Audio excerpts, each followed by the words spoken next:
What are the chords again? You have G7. We're in E flat major. Okay. You have G7 and then what? C minor. C minor. Yeah. E flat 7 over D. Over D. Yeah. E flat. E flat 7 over G. And then A flat. yeah. F minor. E flat. Okay. If we're analyzing, changing the lead sheet symbols to Roman numerals, okay, we're ending with E flat as 1, and we're also looking at B flat as 5, right?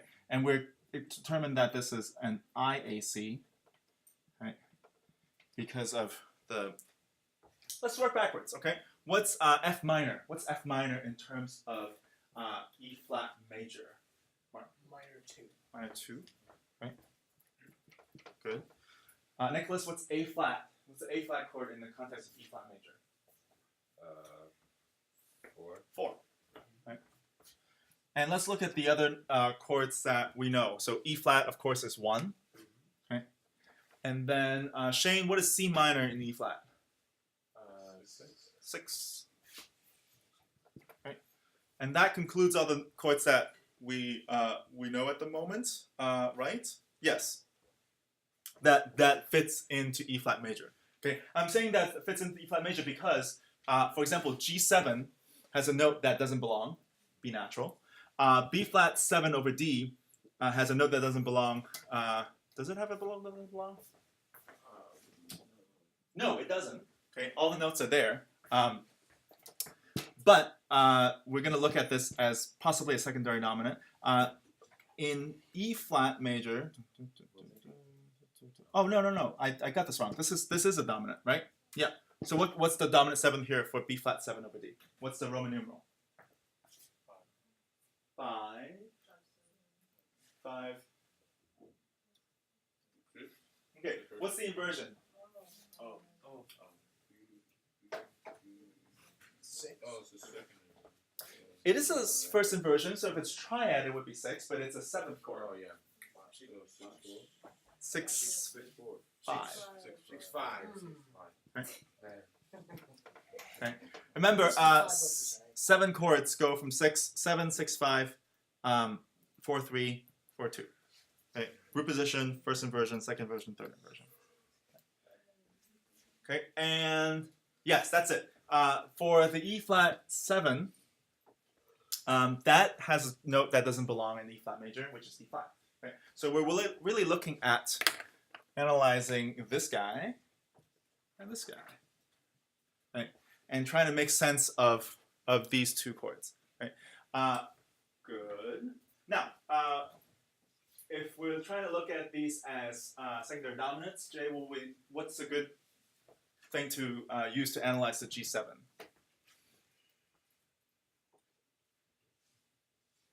Wait, what do you mean? What's a good thing to use? Right. So what are the notes of the G7 chord? Oh, okay. You mean like writing them out? Let's start with G. G, B flat. Why B flat? Oh, not B flat. It's an E minor. So G, B, Natural. D. And Oh, it's a 7. Sorry. G, B, D, F. okay. So this is dominant 7th chord that, again, doesn't belong diatonically to E flat major. Okay. So we could, when you see something like that, the first thing you can start to think about is whether or not that's a secondary dominant. Is this a secondary dominant? Yes. Why? Because it's the 5 of the C minor. It's because it's 5 of C. Right? So you can see that this resolves to C minor. So a way to look at it naturally, if we're not in class and we see keys E flat, the keys E minor, sorry, and then we see the G, the C minor, we should see first, okay, G is not in the key. If the G7 chord is not in the key. Yeah, that's what I'm saying. If we see that the G7 chord is not in the key, then we look at what's the next chord after, and that should trigger second. Yeah, to see if it fits as a one. Right? Gotcha. Because that's a much more nuanced way to analyze this. Okay? Gotcha. Instead of just saying this is 3-7. Yeah. Right. Exactly. It doesn't function as 3-7 as more convincingly as it does as 5-7 going to 1 in the context 6 of E flat major. So it's over the 6 because C is the 6th. Right. So in a way, you can also always think of this little arrow, right? That's saying that 5/7 of 6 goes to 6. And then also the Yeah. G would be a G minor chord if it was in the key naturally, right? Exactly. So because Exactly. it's not minor, that should be another it must be something a little different. Yes. I mean, it's harder to see it as a lead sheet. Yeah, because jazz Okay. could be just. But if you know your key very well, and you see G7, automatically you think of GBDF. Yeah. And that B should trigger you saying like, well, that's not part of E flat. Yeah. Okay, so something's different. But the part of the reason why we also use Roman numerals is to see this relationship really clearly, so that when you change keys, right, when you're using or you're ripping off Billy Joel to do something else, you can more efficiently see what you can do. Okay, so it's not about a G7 going to C minor. It really is 5 of 6 going to 6. Right? Same thing here. E flat 7 over G. Okay. Kevin, how do we analyze this? E flat 7 to G. First of all, what are the notes of E flat 7?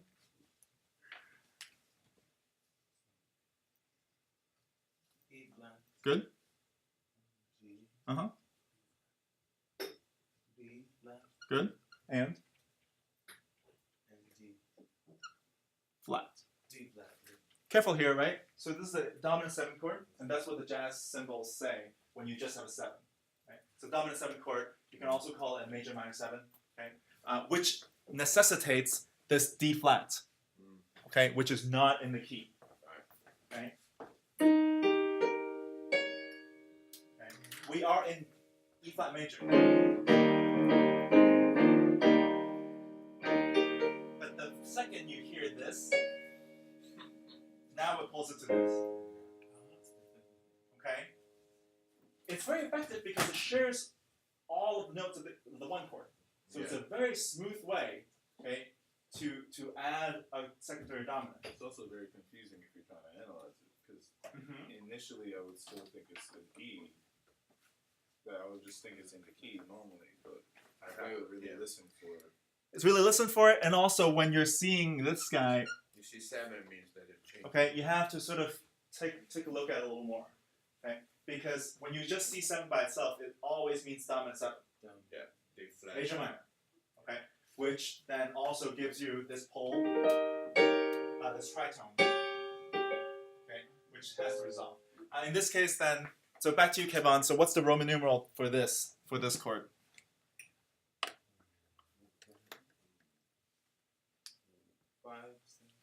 5/7 of. Oh.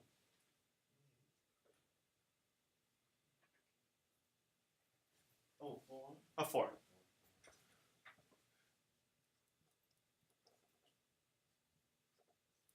Good. There's one other thing that needs to be adjusted into from what I just wrote. What do you think that is?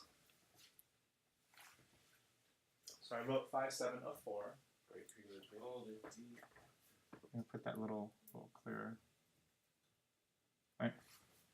Just one thing that's off. What's that? The figure should be what? What? Sorry. Which one is 6/5? I think that's what Ariana or Deja, is that what you said? Okay, 6/5. Way to take credit. Okay. Oh, 5, 6, 5. I'm thinking it's saying 5, 7, 4, 6, 5. So you have 5, 6, 5 because we're in first inversion. Yeah. And it's the 7th chord. Okay. So now you can see this progression as a combination of two secondary dominants. Right. Again, we're in E flat major. Okay, and then I'll have. Okay, that's the first one, and then we just go do a. Okay. Then we have this 5, 6, 5, 4. Okay,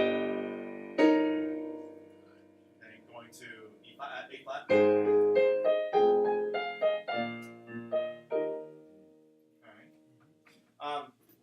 That second one, the 5, 6, 5, and 4, very very subtle. If you just look at the sheet music itself, if we're looking at how it's performed right from the sheet music and not thinking about any other interpretation, really the only time you hear that secondary dominant there is when he sings that D flat, and that doesn't come until the very end. Okay. Oh yeah. Right. So you have aspired by you. Okay. And then you. Okay. I just have to resolve it. Okay. Oh, you do that too? Like, it bothers you if you do. Okay. It really bothers you. So One I know thing that that you can think of, a very, very popular thing to do, okay, we talked about voice leading in many instances, but you'll hear in gospel, you'll hear in hymns, you'll hear in pop songs.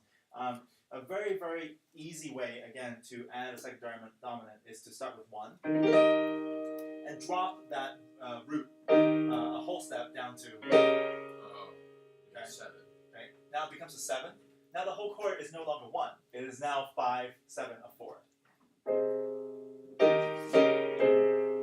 What I'm playing is 5, 4, 2, a 4. Right? And then you can keep going.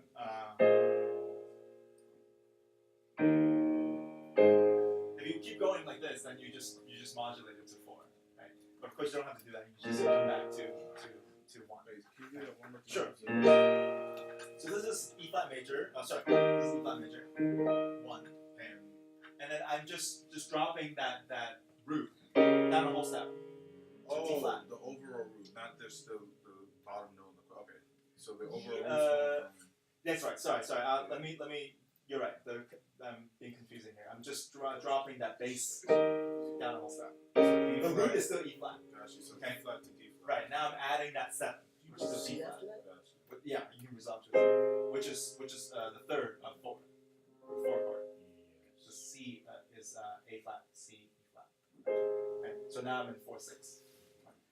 That's one way to do it. Another way you can see on the board is what he does, which you start with an inversion. Here you have E flat 7 over G. So this is again 5, 6, 5. Okay. And the way that this resolves, right to root position A flat. Okay.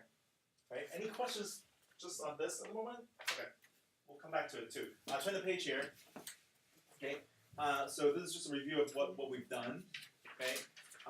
The G7 is dominant of C minor. We talked about that. E flat 7 is dominant of A flat. Okay. The original progression, 6, 5, 1, 4, 2, 5, 1. Okay. This is the blurb right in above the music here. It's a very run-of-the-mill progression where you end with a cadence and you're doing a combination of predominant and dominant chords. What Billy Joel has done is to extend that with secondary dominants. Okay, so again, the original progression would just be 6, 5, 1, and then 4, 2, 5, 1. Instead of doing that, I'm adding those 2 chromatic chords here. So you have okay.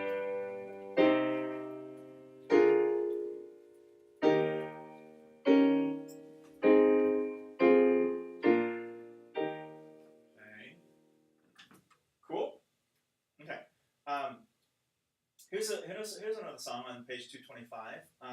This is Lullaby, and we'll play this in a little bit. But first, I just want you to take a look at the lead sheet here. Okay, we are in what key? G. Okay. What's the first chord? G. What's the second chord? Which is what notes? C, E flat, G, and A. Okay. Okay.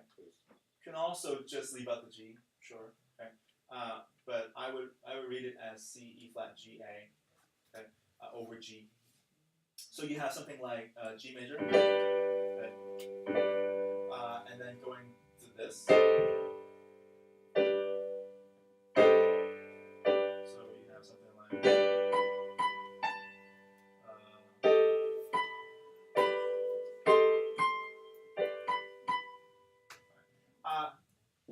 particular chord, not a secondary dominant. Okay, although you do hear the chromaticism here.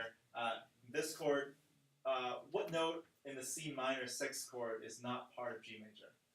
E flat. E flat. Okay, so you have this, which is not part of.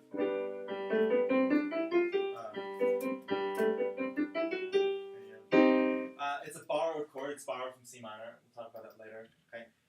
But what I also want to draw your attention to is where the secondary dominants are. Okay. I'm going to listen to it first here and see if we can get that first.